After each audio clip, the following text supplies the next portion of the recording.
Hey everybody, this is your Right Geek, Honorary Man King, and leader of the Awkward Cough Squad.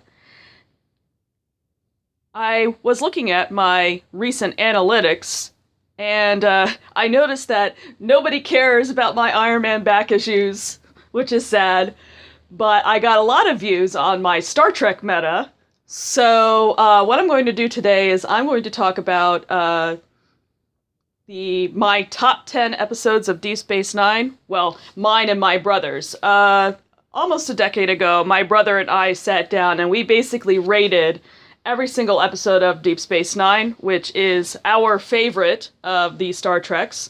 What I did was I went back to those ratings and I figured out which episodes were our top 10 in this ratings compendium. And I'm going to talk about those top 10 episodes and why we rated them as highly as we did a decade ago. And then you guys can comment below with your favorite episodes of Deep Space Nine. And maybe we can get a good conversation going about which episodes of Deep Space Nine were the best. So first of all, episode 10. We chose episode 22 of season 2, The Wire. This was the episode in which Garrick's brain implant starts to break down, and he basically goes through symptoms of essentially a drug withdrawal. And I think the reason why we like this episode a lot is that this episode is incredibly rich in its dialogue and intrigue. Not only is Garrick's character greatly enhanced by the many stories he tells, the further information we glean about his past and his interactions with Bashir, but Robert Hewitt Wolf manages to craft a script that simultaneously depicts Garrick as a deeply flawed and dangerous man, and forces the audience to feel sympathy for him.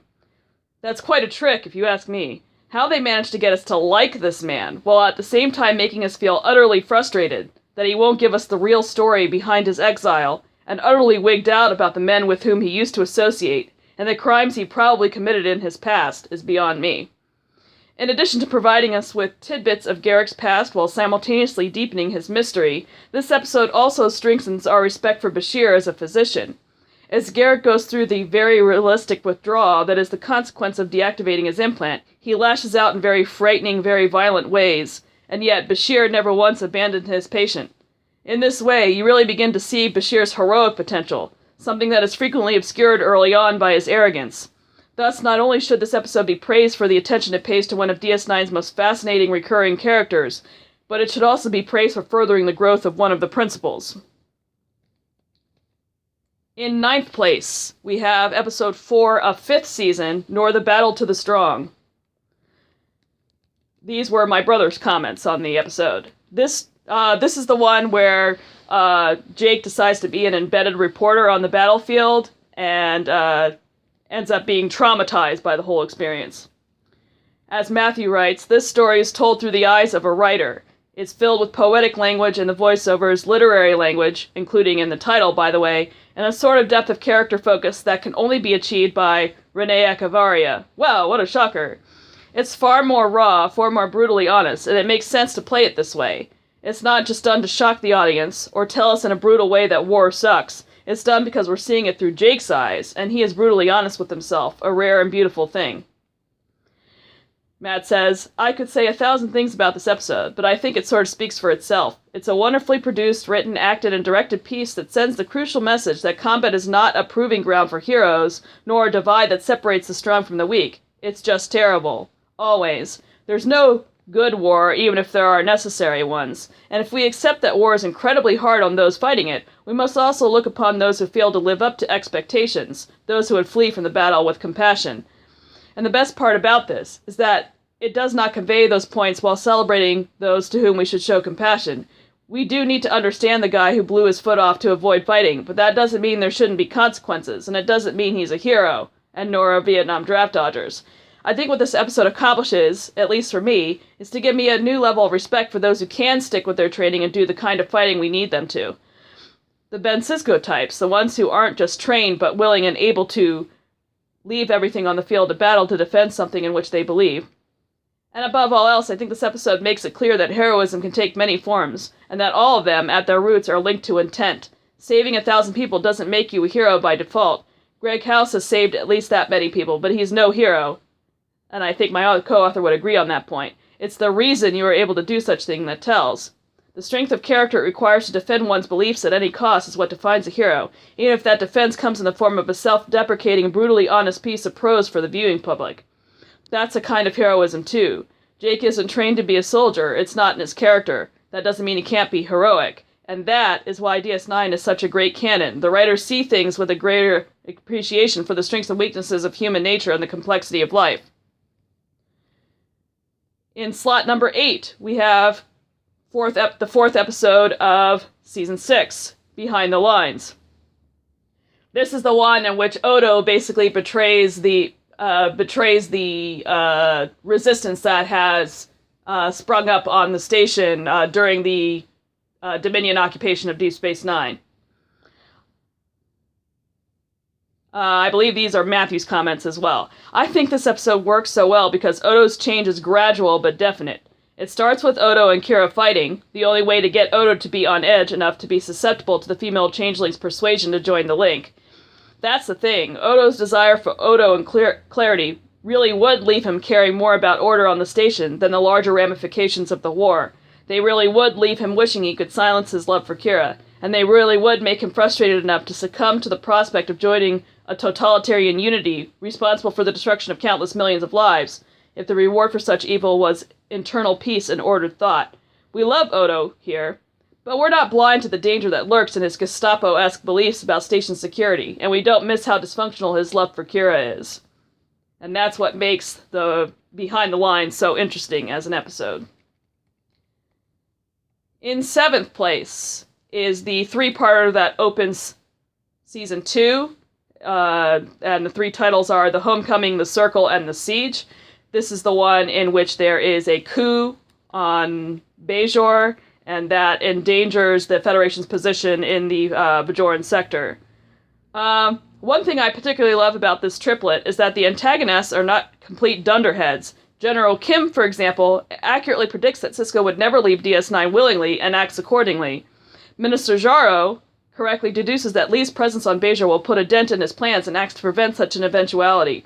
Moreover, he too is not so quick to sound the call of victory when Krim reports his arrival on DS9. And we see Vedic Wynn constantly hedging her bets, withholding her full support for the coup. Further, when proof of Cardassian involvement is finally presented, Wynn immediately executes an about-face. These episodes also illustrate one key benefit of planning ahead. You can foreshadow. For example, in The Homecoming, the Cardassians apologize for detaining Bajoran prisoners in violation of their withdrawal treaty, and Kira is quite nonplussed. Later on, this seemingly uncharacteristic act is finally explained when it is revealed that the Cardassians are arming the Circle. In this and other ways, the writers consistently put their guns on the wall before they fire them. I like that a lot. Lastly, this trilogy is replete with gallows humor and peppery banter that I've come to identify as textbook DS9. The story told in these episodes is quite serious, yet throughout I cannot help but giggle or sometimes even outright laugh at the dialogue.